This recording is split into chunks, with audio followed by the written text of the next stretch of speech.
Y un día más, bienvenidos a este vuestro cutre canal en el que hoy voy a hacer un vídeo muy largo que va a tratar sobre feminismo, sobre por qué yo me sigo considerando feminista y sobre por qué, a pesar de que me sigo considerando feminista, mañana no voy a ir a ninguna de las dos manifestaciones y voy a explicar mis razones, pero además haré un recorrido largo sobre lo que es el feminismo y qué significa, al menos para mí. Bien. Aquí habrá gente que me seguirá, que creerá que el aborto nunca está justificado. Serán católicos. Quiero que se queden conmigo porque les voy a usar de ejemplo en muchas cosas. Yo, por ejemplo, sí que creo que el aborto debe ser libre, pero nunca hasta las 3 semanas, hasta las 2. Creo que un feto de 3 semanas, un embrión, ya es demasiado parecido a una... Bueno, da igual, no voy a meterme ahí. ¿Por qué lo digo? Pues porque un feto de 3 semanas ya es alguien que puede, por ejemplo, escuchar. Entonces, para mí ya estamos hablando de una vida humana y no de un potencial de vida humana. Bien, estas personas que creen que el aborto no puede ser en ningún momento son, en su gran mayoría, católicas. El Islam cree lo mismo y muchas religiones creen lo mismo. Yo quiero decir que mi postura de que debería ser hasta los 2 meses y luego ya no, es un anatema en el mundo feminista, de la misma forma que en el mundo católico lo que yo digo de que yo creo que debería haber aborto hasta los 2 meses es un anatema. Me crea un conflicto en ambos sitios y he aprendido a callarme, ¿vale? Seguimos para bingo. Yo, por ejemplo, no como carne nunca. ¿Por qué? Porque tengo perros. Y cuando me di cuenta, a través de que estudié etología en la carrera y también cuando he convivido con animales, de que una vaca o un caballo son, o una cabra, pueden ser más inteligentes y sensitivos que mis perros, dije, no puedo vivir esta contradicción y no como carne. No se lo impongo a nadie. Probablemente gente que me ve aquí y que cree que nunca de ninguna manera hay que abortar, sí que come carne. Entonces una potencial vida les parece algo que hay que salvar a toda costa, pero una vida que ya está, que no es potencial, que existe, no se lo parece, porque ponen la vida humana por encima de las otras. Eso es creencia, fe. Ellos tienen esa fe, yo no la tengo, ¿vale? Entonces, dentro de los que están viéndome y creen que nunca se debe adoptar bajo ningún concepto, los hay que trabajan en entornos, que todos los días van a trabajar, que tienen que trabajar con otra gente y que son perfectamente conscientes de que su postura es minoritaria, o los hay que no. Los hay, quizá una persona que trabaja precisamente en un entorno católico. Bien, en entornos feministas en los que yo me llevo mucho tiempo moviendo, no son conscientes de que su postura pro aborto, pese a ser mayoritaria, la gran mayoría de la población española es pro aborto, pues no es absolutamente mayoritaria. De que existen muchas personas que no la comparten y de que sobre todo existen muchas personas que en principio la comparten en idea, en abstracto, pero que si se les presentara a su hija y les dijera estoy embarazada y quiero deshacerme de esta criatura, les dirían que no, lucharían con uñas y dientes para quedarse con esa criatura, que es mi caso. Si mi hija viniera y me dijera eso, yo, no pudiendo impedirlo porque mi hija es mayor de edad, haría lo que fuera, porque pensaría esta es parte de mi sangre y no quiero. Bien, continúo. La mayoría de nosotros que tenemos que tratar con mucha gente, las personas que por nuestro trabajo nos vemos obligados a tratar con mucha gente, sabemos que a veces podemos tener unas posturas que no van a ser compartidas. Yo sé de sobra que mi postura sobre no comer carne nunca no es compartida y que me va a tocar ir a sitios donde la gente va a comer carne delante de mí y que no me puedo levantar e irme. Sin embargo, por ejemplo, yo tengo una conocida que se llama Laura Luengo, que tiene un santuario de animales y ella jamás se tiene que relacionar con gente que coma carne. Ella vive recluida en su santuario, vive con un montón de gente que no comparte la idea de que se puede comer carne, no tiene que tratar con nadie, recibe dinero de gente que la apoya y se dedica a salvar animales y está absolutamente en contra de que se coman animales. Ella no tiene que tratar con otra gente. Bien, el problema que yo veo aquí es cuando se crean grupos de pensamiento sectario en los cuales estas personas son incapaces de ver que otras personas pueden tener ideas diferentes y además creen que a las otras personas o hay que acabar con ellas o hay que cambiarles la mentalidad, ¿no? O hay que cambiarles las ideas a toda costa. Bien, vamos a partir de ahí para contar mi vida un poquito. Yo me dejé en la casa de mis padres a los 18 años por una serie de problemas muy grandes que no me voy a poner a explicar porque pertenecen a la intimidad de mis padres, que ya han fallecido los dos. En aquel momento yo me pagué mi carrera con lo que ganaba. No mucha gente o poca gente en España puede decir lo mismo, así que el señor Rufián que no me venga a dar lecciones. ¿Cómo me pude pagar la carrera y cómo podía trabajar tan joven? Algo que era muy raro en la época porque yo tenía 18 años en 1984 y 83 porque nací en diciembre, hay que recordarlo. ¿Cómo podía trabajar? Pues primero porque era muy llamativa, muy guapa, está mal decirlo, pues sí, da igual.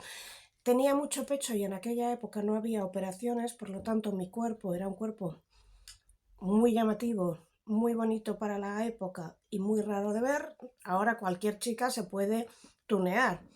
Tenía el pelo por la cintura negro, rizado, era muy llamativa, podía ser azafata de congresos y sobre todo hablaba perfectamente inglés y francés, algo rarísimo en la época. Esto me permitía trabajar como azafata de congresos cuando yo quería y entonces eso se pagaba muy bien. Ahora se paga fatal, porque ahora cualquier chica más o menos puede hablar inglés seguro, chapurreará francés más o menos y la belleza es algo que se consigue a base de bisturí en 2 minutos. Entonces no era así. Se tenía o no se tenía. Yo no era consciente de mi belleza, tengo que decir. Muy joven empiezo a trabajar en una compañía que se llamaba Nuevos Medios y que me da dinero para mantenerme. Y yo vivía en un piso con otras chicas y en una habitación miserable, en una vida muy dura. Y en esto conozco al Príncipe Azul y el Príncipe Azul me ofrece irme a vivir con él. El Príncipe Azul era mayor que yo y claro, el hecho de vivir con una persona que ganaba más que yo, aunque yo podía mantenerme, me permitía vivir sin la estrechez de tener que compartir piso y vivir en una especie de cajón. Pero yo os he contado alguna vez que yo tuve una relación desde los 16 a 19 más o menos, con idas y venidas, con alguien que estaba en el grupo Los Secretos y nos rodeábamos, o sea, el mundo en el que yo vivía era este, ¿no? Y Los Secretos, Nacha Pop, toda la movida madrileña, patatín patatán. Os he contado sobre Enrique Urquijo y por qué yo no le tenía ningún cariño. Bueno, Enrique Urquijo, por la razón que fuera, que no sé, de verdad no sé cuál es, a mí me detestaba. Pero si ni siquiera habíamos hablado mucho. Y entonces le fue a mi entonces novio y a toda persona que estuviera conmigo se acercara a contarle que yo era una etaira. Vamos a poner la palabra etaira a partir de ahora porque no se puede decir la palabra en sí, pero me estoy refiriendo a esta palabra que aparecerá aquí. A este chico, como digo, le iba Enrique Urquijo y otra gente, pero en particular Enrique Urquijo, y repito, no sé ni por qué, a comerle la cabeza y con el tiempo a mí me da la impresión de que lo que les molestaba tanto era que yo ganaba dinero, que viajaba mucho, que mi trabajo me permitía viajar mucho y que no era el tipo de chica que la gente estaba acostumbrada a ver. Es decir, una chica de 19 años que tenía dinero por su cuenta, que viajaba mucho, que encima era tan llamativa, representaba una amenaza. Y entonces, lo de llamarme la palabra etaira, ya sabemos que no podemos decir la otra, era más bien por lo que representaba que por mi comportamiento sexual. Había tenido el mismo comportamiento sexual que muchas otras personas, pero era más obvio, porque las personas que estaban conmigo lo contaban. Porque además tenía muchos amigos hombres, muchos. En fin, una vida muy complicada, además que viene más o menos contada en 2 novelas, Beatriz y los cuerpos celestes y Amor, curiosidad, Prozac y dudas. El chico con el que yo vivía era fácilmente manipulable, deduzco ahora, y eso de que le estuvieran repitiendo constantemente que estaba con una etaira le molestaba mucho. Y entonces me lo decía a mí y me hacía bajar la autoestima diciéndome constantemente que yo tenía que agradecerle que estuviera conmigo pese a eso. Bueno, también tengo que decir que en el entorno en el que nos movíamos la violencia contra las mujeres estaba bien vista. No que le dieras palizas a alguien, pero broncas a gritos, bofetadas a una tía delante de mí, o sea, pegarle un bofetón, pegarle un empujón, no pasaba nada. Yo recuerdo que estando una vez en un bar que se llamaba Honky Tonk, vino Ramón Arroyo a hablar conmigo, se acercó, me cogió de la cintura y me bajó la mano más o menos hasta el culo. Yo no me di ni cuenta, pero el que estaba conmigo sí.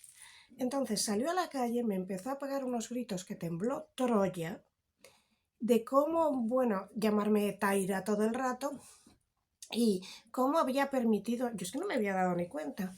Bueno, pues esto no solo no se consideró mal de todo el mundo que lo vio, lo escuchó y se enteró, sino que se consideró una bronca normal y más o menos que yo había tenido la culpa. Este era el sentir popular, digamos, ¿no? Esto sería 1985-86, calculo. Y yo lo asumía como normal porque era lo que todo el mundo veía. Había un doble rasero para los hombres y las mujeres. Los hombres podían ser infieles y bueno, todos los de Siniestro Total tenían una novia en Galicia y otras por el mundo. Se entendía que cuando la gente se iba de gira, pues lo que pasa en la gira se queda en la gira. Se entendía perfectamente normal que es que los músicos de rock eran un mundo privilegiado que, oiga, como tenían más oportunidades que los demás, las iban a aprovechar, pero que sus novias debían ser unas santas. Y yo más o menos lo había interiorizado así, pero algo dentro de mí me decía, hay algo aquí que no concuerda. Recordad que mis padres habían vivido en el Reino Unido, que yo hablaba inglés muy bien, que leía inglés perfectamente y que me manejaba en inglés. Entonces, en un viaje a Londres, me acuerdo que me fui a una librería y busqué la categoría feminismo. Y me traje muchos libros, pero voy a deciros los que más me llamaron, los que más se me quedaron, los que más me cambiaron la vida. Matrimonio de Lucy Mer, el de Germaine Greer, ahora lo pondré aquí, no recuerdo el nombre. Más tarde, porque todavía no estaba publicado, sería El mito de la belleza que me cambiaría la vida. ¿Y cuál más se me quedó? Backlash de Susan Faludi también me llamó mucho la atención. Pero bueno, los que aparecerán por aquí. Los libros que recuerdo de esa época son Matrimonio de Lucy Mer, La creación del patriarcado de Gerda Lerner y no sé cómo se tradujo en español, The Female Eunuch, La mujer eunuco, supongo, de Germaine Greer. Habría otros que sería más tarde. Pero en aquel momento, además, recuerdo que volví de Londres y había un autobús que me llevaba al aeropuerto y yo iba leyendo el libro y dije, ¡pum! ¡Pum! Tened en cuenta que yo era una chica que pensaba que mi novio tenía todo el derecho a decir que qué gran favor me hacía estando conmigo porque le habían dicho que yo era una taira.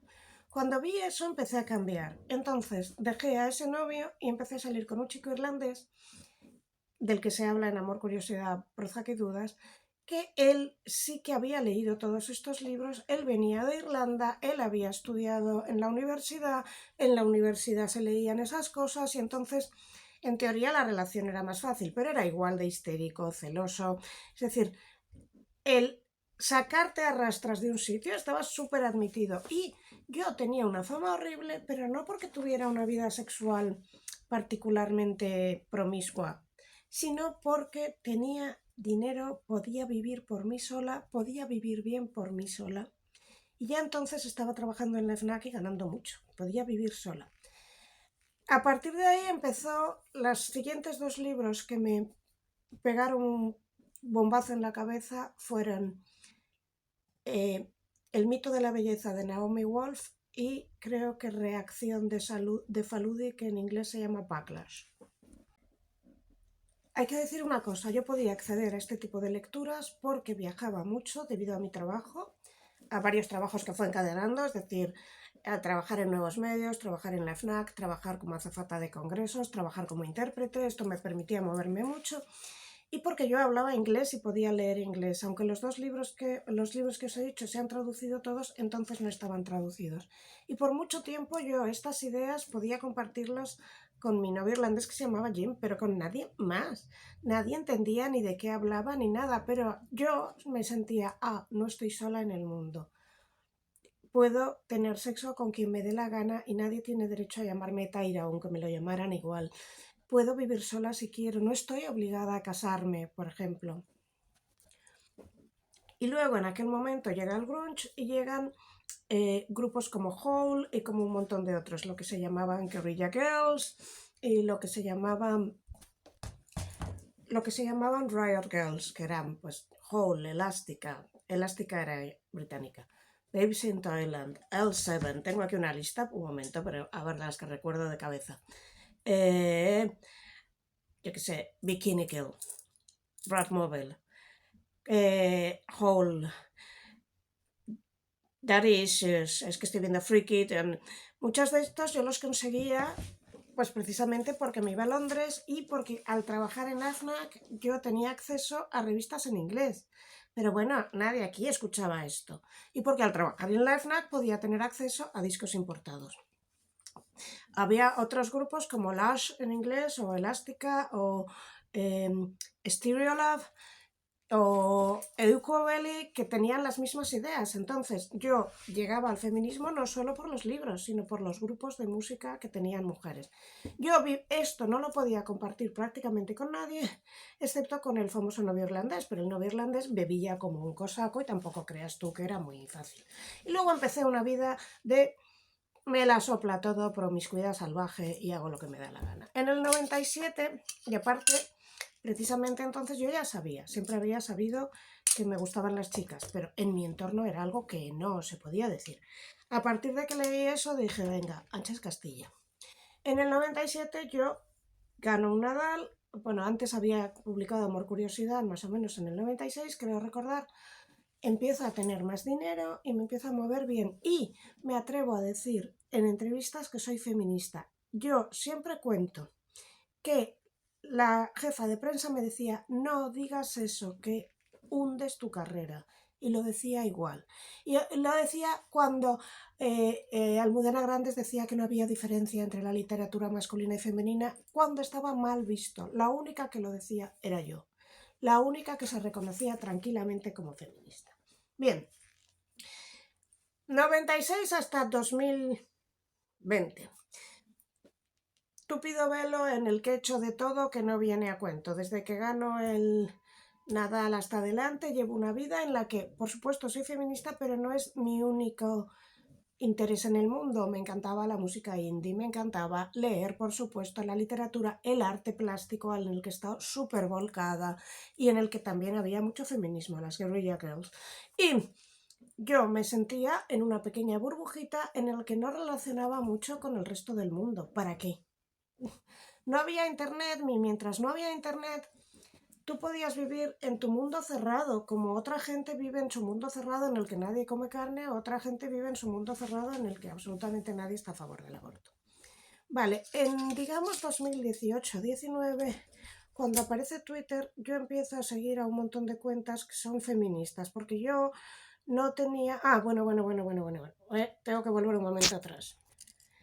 Aquel primer novio que estaba tan enfadado porque Enrique Urquijo le decía que como salía con una taira, me pegó varias veces. No me pegaba palizas, pero me pegaba un bofetón o me empujaba. Una vez además me agarró el brazo, me lo puso así detrás y vamos, no lo rompió, pero casi, y tuve que ir con un cabestrillo. Entonces yo empecé a pensar esto no puede ser y me fui a la librería feminista de Madrid. Cosa que, bueno, era un sitio pequeño donde no iba nadie, rarísimo. Y allí me metí en un grupo que había mujeres que contaban sus experiencias. Y esto me ayudó a ver, tengo que dejar a este tipo. Por lo tanto, yo ya conocía grupos feministas, pero normalmente eran gente mayor, no les interesaba el indie. Yo me pasaba el día saliendo y liándola, y si leéis Amor, Curiosidad, Proza que Dudas, tenía una vida tal, tenía dinero y tenía mucha energía.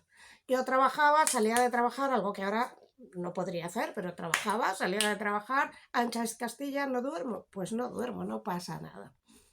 Vale, pues vamos al 2018. Entonces entro con un grupo de gente en Twitter y empiezo a seguir a un grupo de cuentas y me siento como amada y querida porque son un grupo de cuentas que se llaman a sí mismas RADFEM, feminismo radical. Y por fin pienso, tengo amigas feministas y puedo entenderlas, qué ilusión. Y a partir de ahí se descubre que va a salir la ley trans. Hablo con una abogada que se llama, jurista más bien, Verónica del Carpio, que me dice efectivamente va a salir, está en el BOE, patatín, patatín, esto es una aberración jurídica, y empiezo a relacionarme con muchas mujeres que entonces estaban en el PSOE y que nos garantizaban que esto no saldría jamás. Y yo empiezo a escribir en Twitter sobre que esto no puede salir porque se parece a la ley, a la Bill C-16, Bill C-16, a la ley canadiense. Y empiezo a publicar cosas sobre el tema. Y para mi mayúscula sorpresa, la ministra de Guardá asiste a un acto en el que me empiezan a insultar, llamarme terfa, que era un insulto muy gordo, entonces plagiadora, en el que incitan a tirarme un ladrillo, y Irene Montero está allí aplaudiendo y riéndose, Carla Antonelli está allí aplaudiendo y riéndose, y a partir de ahí se inicia una fatua. Es decir, hay un montón de cuentas en Twitter que son cuentas de Podemos y todo el mundo sabe ahora se sabe lo de las cazas de Podemos, que se elegía una persona, se decía a por ella y a por ella van. Por ejemplo, esta chica que recientemente ha hecho un scratch a Irene Montero que se llama Carmen López Manzano, pues bien, el otro día yo vi cómo le ponían un tuit a Carmen López Manzano con su foto en el que una cuenta desde Podemos decía lo siguiente: esta es Carmen López Manzano, ponía el dibujito de un payaso, si la veis por la calle ya sabéis lo que le tenéis que decir.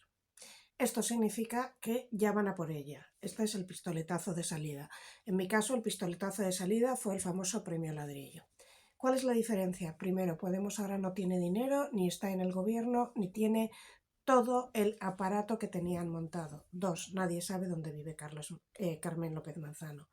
Yo, todo el mundo sabía dónde vivía, vivo en Lavapiés, era mucho más identificable y era fácil ir a por mí. Por eso fueron a por mí, me pegaron 4 veces en la calle, esto ya lo sabéis, 4. Ninguna fue muy gorda porque siempre había alguien conmigo, pero es que tenía que salir siempre a la calle acompañada. Pusieron pintadas en mi telefonillo, pusieron pintadas en la iglesia de enfrente, pero la pintada en la iglesia de enfrente era terfa, vamos a por ti. Claro, yo sabía a quién se refería, el pobre cura no tenía ni idea. Me echaron de todos los trabajos en los que estaba porque empezaron a correr la voz, venga, saco, mediante sus cuentas, de que si yo era transfoba. En aquel momento ser transfoba era lo peor. Perdí algo que era súper importante para mí, que era una serie que estaba haciendo, y Netflix o quien fuera se acojonó y todo se fue al carajo, y de repente me vi sin un duro, enfermísima, porque claro, solo las personas que habéis vivido acoso sabéis que enfermas físicamente por el cortisol. Como yo tenía una enfermedad autoinmune que sigo teniendo y que empeora con el cortisol, se me paralizó este brazo. Bueno, todo esto lo sabéis, pero por si acaso alguien no lo sabe, se me paralizó el brazo. Apareció una esofagitis eosinofílica, que es algo que no le deseo a mi peor enemigo.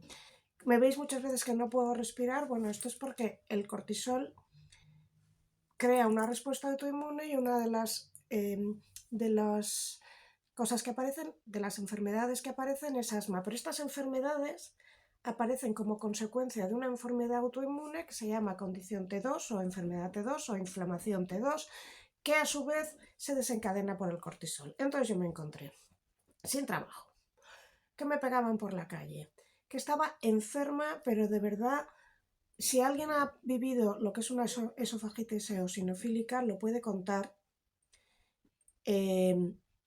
La mía no es la gravedad más alta, es decir, hay niños que nacen con ella y que fallecen, pero en los peores momentos realmente crees que vas a morir. ¿Por qué? Porque por la noche empiezas a vomitar con unos dolores que no le deseo a nadie, y hay gente que fallece ahí. Mi padre falleció por eso, porque te crea bueno, por una serie de problemas, provoca una especie de ataque cardíaco. Yo estaba fatal. Entonces, entre medias, todo ese grupo de Radfems, voy a contar 4 cosas que me hicieron pensar, tengo que apartarme de esta gente, una por una.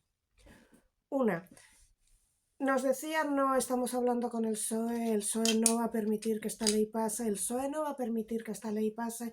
Todo esto era por la ley trans, cuyas consecuencias ya hemos visto. O sea, es decir, ya se sabe que te puedes autoidentificar sin problemas, ya se sabe que puedes entrar a un cuarto de baño o a un gimnasio. Ya en mi barrio las mujeres no van al gimnasio porque se le meten tíos dentro y no pueden hacer nada. Ya se sabe que hay agresores sexuales de mujeres en cárceles femeninas. Ya se sabe que ha habido un montón de casos de juicios por violencia de género en los que de repente se ha descubierto que el agresor se había identificado mujer antes de que todo esto sucediera, sin decírselo a su parienta, y que por lo tanto no se podía ir contra él. Y esta mujer se encuentra sin derecho ni asistencia gratuita, ni sobre todo sin orden de alejamiento. Si no os creéis esto, contactáis a Nuria González, que llevó un caso en el cual la mujer... Los Mossos de Escuadra vienen a su casa porque su pareja la está agrediendo y han llamado los vecinos de la que se estaba liando. Los Mossos de Escuadra acompañan a la mujer a comisaría, le piden que denuncie, la mujer no quería denunciar porque estaba aterrada, y cuando los Mossos de Escuadra introducen el nombre le tienen que decir los Mossos: oye, que esta persona se ha autoidentificado mujer, donde dijimos Diego, decimos Diego. Y si no lo creéis, repito, hablad con Nuria González, que es una abogada muy conocida, que está en Twitter y os lo confirmará porque ella llevó este caso personalmente. Bueno, pues encontrándome con todo esto me empiezan a llegar demandas de todo tipo, denuncias de todo tipo, que normalmente no se admitían.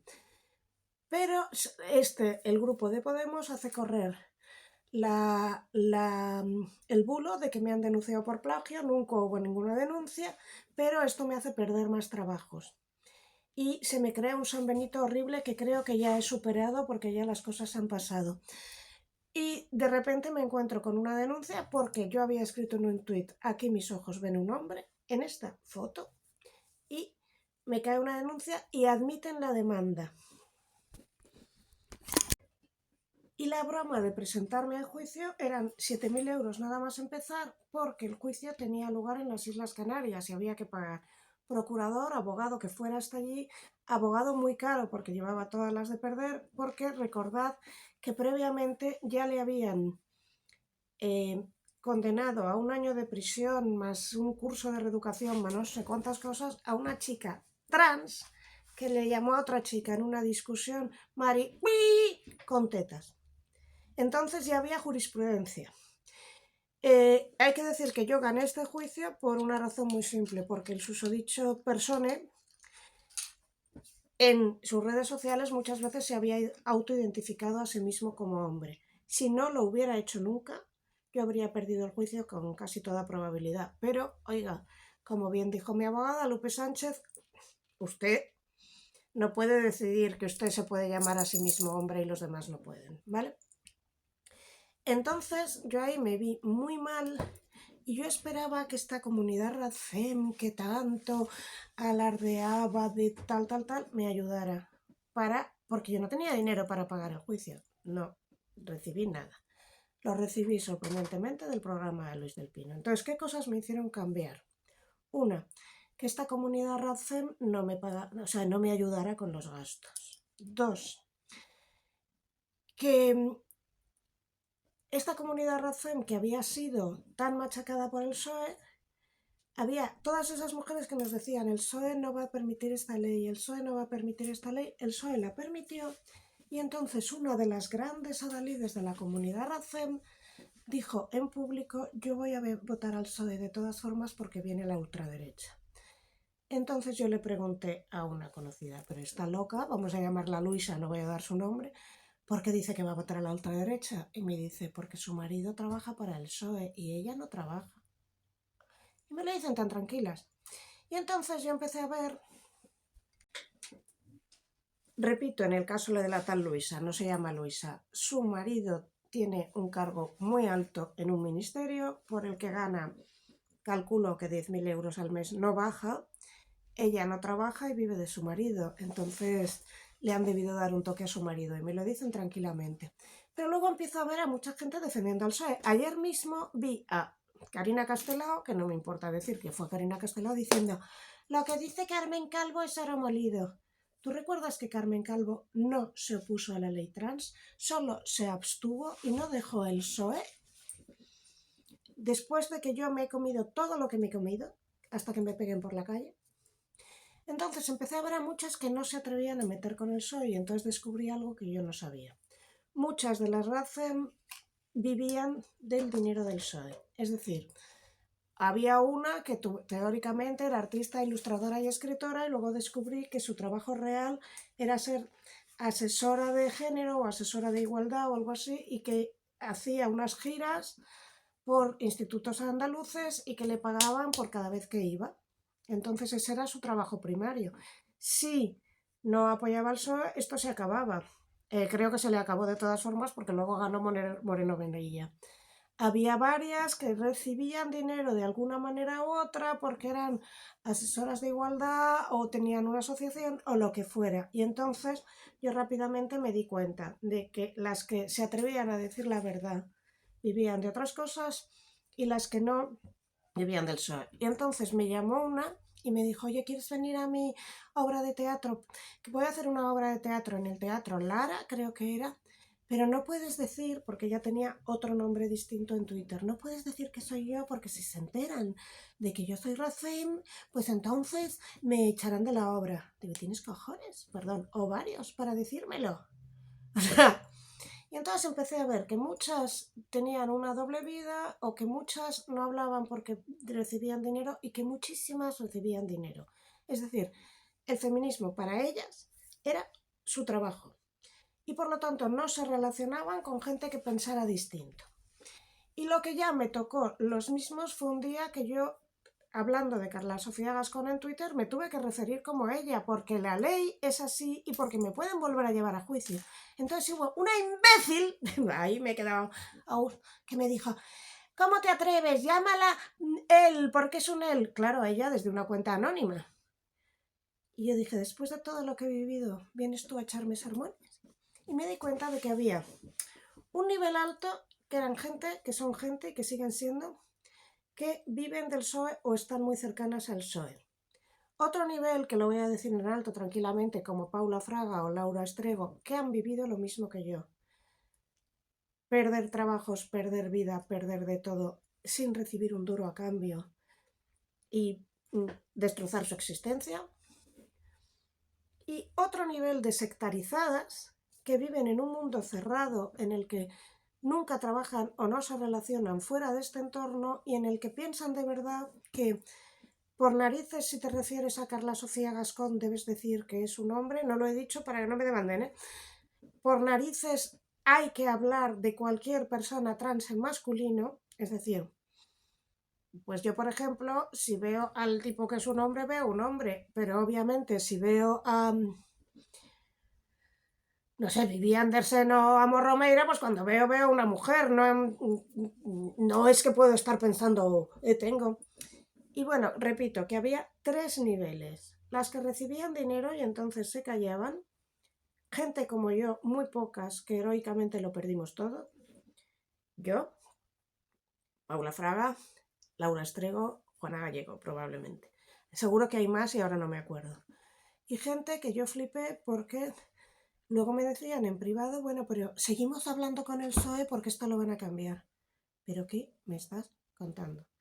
Una en particular, bueno, por favor, y Tasia Aránguez también lo perdió todo. Tasia lo perdió todo. Tasia es, Tasia Aránguez, Paula Fraga, Laura Estrego, Juana Gallego, hay más. Carola López Moya, personas que por hablar se enfrentaron a problemas gordísimos y perdieron mucho. Repito, Tasia Aránguez, Paula Fraga, Laura Estrego, Carola López Moya, Juana Gallego, y habrá más que me olvido, porque no me acuerdo de todas. Pero sin embargo veía otras que me decían, no, nosotras seguimos hablando con el PSOE. Sí, claro, porque tú estás recibiendo, porque tienes algún cargo de algún tipo, bien sea que das charlas, bien sea que estás en una asociación que recibe dinero del gobierno, bien sea lo que sea. Y luego vi a muchas influencers, o sea, vosotros pensáis, Carla Galeote. Carla Galeote, ¿de qué vive? ¿De su perfil de Instagram? No. Bueno, pues si miráis Carla Galeote, aparte de que monetiza Instagram, YouTube y demás, da muchísimas charlas, le encargan libros, es decir, sabe que le conviene mantener la postura que tiene. Si veis otras, y no voy a ir contando todas, hay muchas creadoras de contenido, a mí me sorprendió una que hablaba de arte y luego supe que vivía de ir dando charlas sobre arte, es decir, que sea desde Podemos o sea desde el PSOE, a muchas se las paga pero no de forma directa. Si tú mantienes la postura que yo mantuve, pierdes todo. Pierdes la posibilidad de dar charlas nunca más. Pierdes trabajos que yo he ido perdiendo todos. Pierdes todo. Y yo lo he dicho siempre, yo sobreviví porque mi madre falleció. Me dejó dinero, pero no es suficiente para vivir el resto de mi vida. Por eso, entre otras cosas, sigo moviendo YouTube, porque YouTube, aparte de que monetiza muy poco, pero monetiza. Pero sabéis que podéis dejar dinero aquí, en PayPal y en Buy Me a Coffee, me da una visibilidad que permite que yo vaya a publicar un libro, 2 en breve, y que me vuelva a colocar en algún momento. Por ejemplo, tengo que agradecerle siempre de corazón a Desclé que el libro La escritura que cura, que va a aparecer aquí, pues tengo que agradecer mucho a Desclé que en plena campaña de cancelación se atreviera a sacar el libro y que el libro funcionara. No da para vivir, pero te coloca. Después de esto vino La Esfera y me propuso otro libro por encargo. Yo nunca había escrito un libro por encargo, pero lo voy a hacer. Y voy a sacar un segundo libro con Desclé, es decir, he conseguido remontar, pero esto no da dinero. Hay que decir que de Espejo Público me echaron porque apareció una chica del PSOE gritando a grito pelado, se llamaba Daniela Requena, llamándome transfoba a gritos. Y cuando le dije a Espejo Público, oye, que esto ha sido una sobrada, por favor, no se puede permitir esto. Porque además me pegan por la calle, cada vez que hacen esto, lo siguiente es pegarme. Y me echaron de Espejo Público. Me echaron de Espejo Público porque les dije que me habían puesto en peligro. Vamos a dejarlo claro, ¿vale? Después, bueno, entré en boca de todos, pero claro, ya está todo tan politizado que una persona como yo, que no es un perfil claramente politizado, no está. Y de Objective me fui. Del periódico me echaron pues porque pues por lo mismo que se ha ido Juan Soto Ibars, tras acusarme de un plagio que luego tuvieron que retirarlo porque no era verdad. Y de Objective me tuve que ir porque estaban constantemente escribiendo a Álvaro Nieto exigiendo que me fuera. Y llegué a un punto que pensé, el pobre Álvaro tiene tantísimos problemas que yo no le puedo meter en esto. No. Y entonces, cuando estaba desesperada, abrí este canal para por lo menos mover el libro de La escritura que cura y funcionó, sorprendentemente. El libro funcionó gracias a vosotros. Entonces, final de este vídeo. ¿Por qué no voy a ir a ninguna de las dos manifestaciones? La una a la que va Irene Montero, yo lo digo de corazón. Si mañana Irene Montero se muere, yo me alegraré, lo siento, lo siento. ¿Por qué? Porque no somos sobrehumanos, porque esta mujer me destrozó la vida y no me puedo creer que esta mujer siga cobrando de mis impuestos, vamos. Entonces, esta mujer ha hecho una ley gracias a la cual, es decir, la víctima de la manada ha visto cómo sus agresores, 3 de sus agresores, han visto reducida su condena gracias a Irene Montero. En una ley que es la ley del sí es sí, que supuestamente se hizo porque a Irene Montero le parecía poca cosa la condena de la manada. Sin embargo, creo que tendría que hablar del tema Jenny Hermoso. A mí no me parece bien que se considere que un beso es una agresión sexual. Y esto lo vamos a explicar. Pero bueno, que yo no voy a ir ni a la manifestación en la que está Irene Montero, porque si la tengo delante no sé lo que haría. No lo sé y prefiero no ir. Y porque probablemente me agrederían si me reconocieran. Y a la otra porque me parece que yo era algo en lo que creía mucho y empecé a ver, como digo, que había 3 niveles. Personas como yo, que repito, de las que recuerdo, Tasha Aránguez, Paula Fraga, Juana Gallego, Carola López Moya, que lo perdieron, Laura Estrego, que perdieron muchísimo y que no recibieron un duro. Personas que en realidad siguen ahí conchavadas con el PSOE, no se sabe por qué ni para qué, y sectarias que están en una secta, que no saben que hay otro mundo y que me echan broncas porque me refiero a Carla Gascón en femenino, porque no tengo otra, porque me pueden llevar a juicio. Respecto a lo de Jenny Hermoso, ¿qué es lo que pienso yo? Pienso que este hombre, Rubiales, nunca debiera haberle dado un beso en público porque estaba en el final de una Eurocopa y en países eslavos, en países islamistas y en prácticamente todo el entorno sajón tú no le puedes besar a una mujer, mucho menos en la boca, en público. Ya está. Él debería haber salido, haber pedido disculpas y haber dicho: me dejé llevar por el momento, sé que ha sido un comportamiento inapropiado. Lo siento mucho, en España sí que en determinadas circunstancias esto se hace, no me di cuenta. Cuando esto adquiere tinte internacional, las de Podemos ven su ocasión de capitalizar esto y yo creo, me parece, que manipulan a Jenny Hermoso, que debería tener, deduzco, muchísimas razones para estar enfadada con este señor. Creo que no es una agresión sexual, porque a mí me violinizaron a punta de navaja y también me han robado besos muchas veces. Y desde luego conozco las consecuencias de lo que es que en un bar un tío borracho te coja y te dé un beso y le hagas así. Y no se parece en nada a las consecuencias de que un tío te ponga una navaja y te haga otra serie de cosas. Y no me parece que sea adecuado compararlas y me parece que es un insulto para una persona como yo y para otras personas como yo. Creo que llamar a eso agresión sexual es una barbaridad, que es una falta de protocolo y que es una falta grave y que desde luego un señor en el puesto que él estaba nunca hubiera debido hacerlo. Vale. Creo que acusar a los demás de coacciones fue una barbaridad, porque es normal que llamaran. Es que era lo normal. Creo que él lo que debería haber hecho es nada más empezar a correrse el vídeo, salir y decir: oiga, me he equivocado, no debía haber hecho esto, asumo las consecuencias y ha sido un error protocolario muy gordo y una falta de respeto brutal. Y todo se habría parado.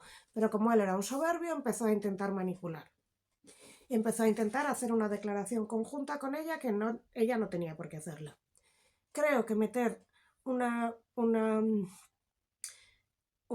juicio por coacciones a los otros fue una barbaridad, que además las otras personas han pagado muy caro. No recuerdo, uno se apellida Luque y el otro no recuerdo, un momento. Se llamaban Albert Luque, Jorge Vilda y Rubén Rivera, creo, y me parece que no coaccionaron a nadie. Me parece aterrador que se quiera repetir un juicio que además le sale muy caro al contribuyente por una historia como esta.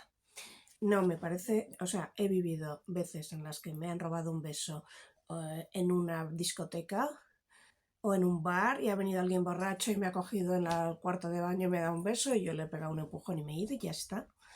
Una de las... Se llamaban Rubén Rivera, Albert Luque y Jorge Vilda y en mi opinión no veo el sentido de que repitan el juicio porque me parece que no hubo coacciones y que el juez ha hecho pues lo que haría cualquiera, pensar que no hubo coacciones. Tengo que repetir que a mí me han robado un beso muchas veces en un bar, en un sitio, tal, y es desagradable, haces así, te quitas el muerto de encima, pero que también me han violinizado con una navaja y que las repercusiones no es lo mismo. De lo mismo, no sé de lo segundo, no sé si algún día me recuperaré y lo primero era un incidente sin más. Lo primero para mí no es una agresión sexual y no me las puedes comparar. 2. Una de las personas, la pareja de una de las personas que fue a juicio y en juicio reconoció que me habían estado siguiendo, que había escrito, que me habían hecho un seguimiento, es lo que quiero decir, que había escrito un montón de cosas sobre mí, que se enorgullecía de haberlas hecho porque pensaba que yo era una transfoba y me llamó transfoba varias veces y plagiadora, inició esto porque su pareja en un cuarto de baño me intentó dar un beso y yo la aparté. Y a partir de ahí su pareja se volvió loca y vino todo lo demás. Pensando, bueno, y vino todo lo demás. Y además lo fuerte es que quien ha ido a juicio era la persona que vivía con la persona A. Es decir, la policía decidió imputar a la persona B, porque vivían ambas en la misma casa, en lugar de a la persona A. Bueno, pues esta gente es la que ahora persigue a un hombre y por haber besado a una mujer cosa que me parece una barbaridad, pero no una agresión sexual. Sigamos. Una cosa más. Cuando yo me planteé en todo esto fue también por defender a menores. Aquí os voy a poner la foto de Chloe. Esta criatura, Chloe, nació niño y en su perfil de Instagram en el 2019-20, cuando tenía 10-11 años, contaba en directos que le estaban dando inyecciones para bloquear la pubertad. Estos directos se han borrado ahora que se sabe que este niño o niña, que esta criatura nunca tendrá orgasmos, no podrá tener ningún niño porque no ha dado tiempo a congelar su semen, es estéril para siempre, no podrá ser ni padre ni madre, no tendrá orgasmos y no tendrá deseo sexual, además de un montón de complicaciones más por haberle dado bloqueadores de pubertad, entre las que pueden llegar a estar la muerte, pero otra serie de complicaciones. Basta que busquéis en internet Lupron efectos secundarios y os van a aparecer todos. Normalmente en inglés, porque lo que te sale en español reduce los efectos secundarios. Bueno, cuando yo dije que esto me parecía una barbaridad, el PSOE de Torremolinos, que le había dado un premio a la mamá de esta criatura, canceló mi intervención y se empezó a cancelar todo. Ahora esos directos de esa criatura están borrados porque ya se sabe y en España está prohibido darle esos tratamientos a menores de 16 años, pero entonces no. Por decir la verdad, me cancelaron todo. El PSOE de Torremolinos. Como comprenderéis, yo mañana no quiero ir a una manifestación donde hay gente cobrando del PSOE. Me niego. Y sobre todo porque algunas estarán en pancarta. Y porque algunas estarán contando, porque algunas se han sentado conmigo y me dicen que continúan en conversaciones con el PSOE. No, lo siento, yo no puedo perdonar. Entonces, entre la RACEM, una de mis mejores amigas, Eva va por ti, la conocí en la RACEM. Entre las RACEMs hay gente que quiero mucho. No creo que todo el mundo que esté en esa manifestación esté en una secta, ni que todas cobren del PSOE, ni que todo sea así. Sé que hay personas muy razonables, pero es que en la pancarta habrá gente que sigue cobrando del PSOE. Pero es que entre las más alaracas hay gente que se atreve a decirme a mí lo que tengo que decir cuando ellas se escudan en un seudónimo y nunca dan la cara. Es que ninguna de ellas, cuando yo estaba fatal, me llamó y me dijo, te dejo dinero o te ayudo a salir.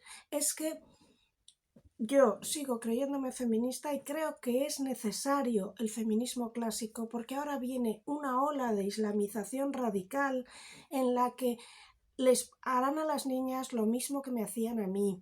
Eres una hetaira si no haces esto y lo otro, cuando te cases tienes que estar supeditada a tu marido, no puedes salir sin velo y todas esas cosas. Y porque tenemos a gente que viene de países de Latinoamérica o Hispanoamérica, como queráis llamarlo, en la que estas ideas siguen existiendo.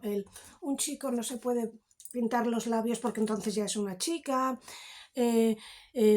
Si tienes determinados gustos son de mujer y determinados gustos son de hombre, en lugar de asumir que cada cual se puede vestir como le se dé la gana.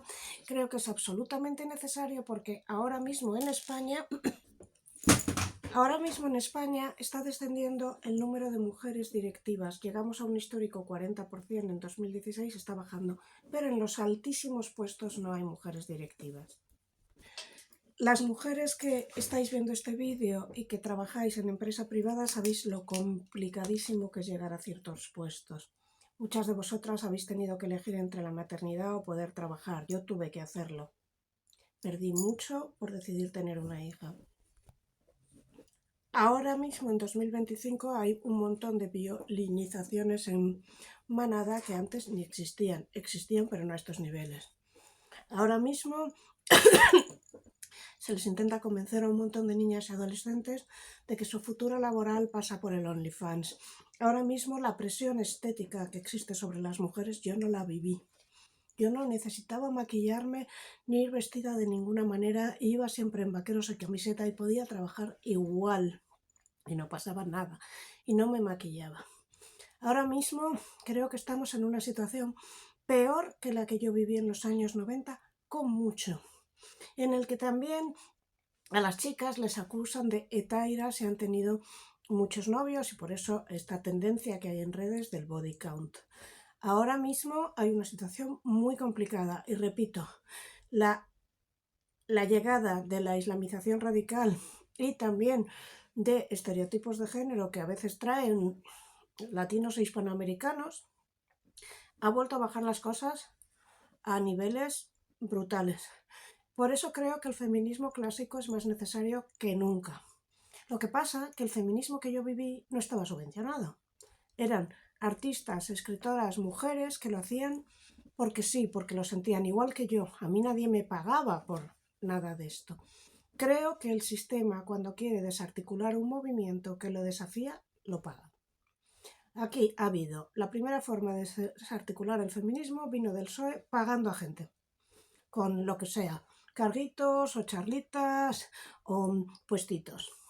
Y la segunda vino del Podemos metiendo el transgenerismo, que es el caballo de Troya, y negando que existiera el sexo biológico. Yo no voto a ningún partido. O sea, todo lo que viví me hizo desconfiar muchísimo de la política y de los intereses que se mueven. No estoy haciendo campaña a favor de ningún partido ni nadie.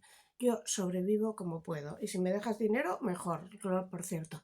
Pero por eso no voy a ir a ninguna manifestación. He estado en manifestaciones feministas desde el año 84, cuando ninguna de esa gente yo las he visto nunca. En los grupos en los que fui desde el año 84 no he encontrado a las que van a llevar pancartitas ahora, lo siento, no estaban. Entonces, no reniego de mi formación feminista, que además me las curré yo sola, no reniego de mis creencias, no reniego de nada, pero si me preguntas, ¿volverías a hacer lo que hiciste y dar la cara? No, porque puse en peligro a mi hija también. Porque a mi hija también la intentaron agredir y porque mi hija se convirtió en la hija de la transfoba. Fue horrible. Yo me planteé muy las personas que habéis vivido un acoso me daréis la razón y me diréis la verdad, que cuando uno está en esa situación hay momentos en que parece que no hay otra salida. También tengo que decir que no entiendo cómo alguien sigue cercana al PSOE después de que sepamos que el ministro Ábalos y los demás pues pagaba a señoritas de compañía por sus servicios. Como los católicos que me veis, yo sé que para un católico la vida es una cuestión esencial y que por eso está prohibido el aborto, igual que está prohibida la pena de muerte. Imaginad que de repente os dicen que hay un nuevo papa que dice que el aborto es guay y que va a ser una de las piedras fundacionales y de los caballos de batalla del catolicismo, despenalizar el aborto. Obviamente diríais, esto no es catolicismo. Pues lo mismo, yo pienso que todo lo que hace Irene Montero no es feminismo. Es un caballo de Troya y es algo que han metido ahí. Pero creo que el feminismo que yo bebí y que yo viví es muy necesario, sobre todo ahora. Sobre todo ahora. Y que desde luego no hay peor traición al feminismo que negar que existe el sexo biológico, y la segunda, pensar que gente que lleva hijab puede ser buena para el feminismo. El hijab representa la facción más radical del Islam y más misógina, y nada buena para los menores tampoco. Y bueno, hasta aquí quiero leer. Esto ha sido muy largo, voy a meter la cancioncita de Marras porque veo que tiene mucho éxito. Espero que hayáis llegado hasta aquí, espero que lo hayáis entendido. Repito, me sigo considerando feminista, sigo teniendo amigas en los círculos RACEM, no quiero ir porque hay determinadas personas que si las viera las abofetearía, estoy segura. Me es muy difícil perdonar ahora. Me es muy difícil perdonar, con el tiempo lo haré, evolucionaré y demás. Y sobre todo porque sé que estas personas van a tener cargos públicos en breve.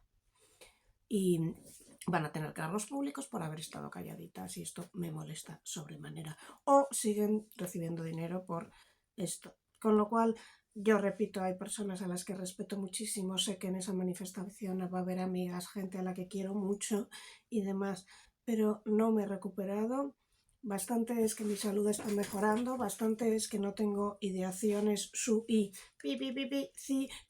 das como tenía antes todos los días, porque las personas que hemos vivido acosos y agresiones en la calle las tenemos, y bastante es que estoy relativamente bien, pero no me quiero jugar a meterme en un sitio que me va a hacer sentirme fatal. Así que me voy a ir a Arco mañana y eso va a ser todo.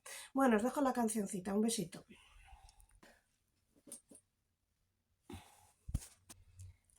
Antes de la cancioncita, por favor, recordad, es muy importante que os suscribáis.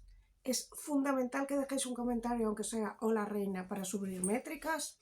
Y los comentarios tóxicos también ayudan. Un beso y muchas gracias.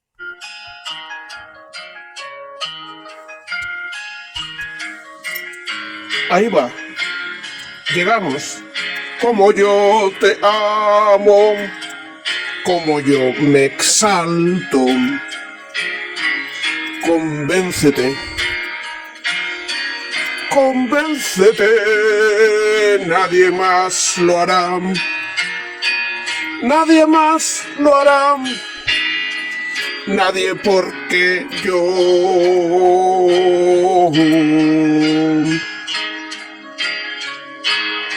Como yo te exalto, como yo me exalto. Olvídate, olvídate, nadie más lo hará. Nadie más lo hará. Nadie porque yo me exalto porque soy intolerante. Yo me lo llevo todo por mi delante. Yo me lo llevo todo por delante. Yo me exalto porque soy intolerante. Yo me lo llevo todo por delante. Yo me exalto porque soy intolerante. Yo amenazo con mi arte. Yo tengo que meter censura ahora. Yo, porque lo que amenazo no se dice. Yo me exalto tanto. Yo me exalto tanto. Yo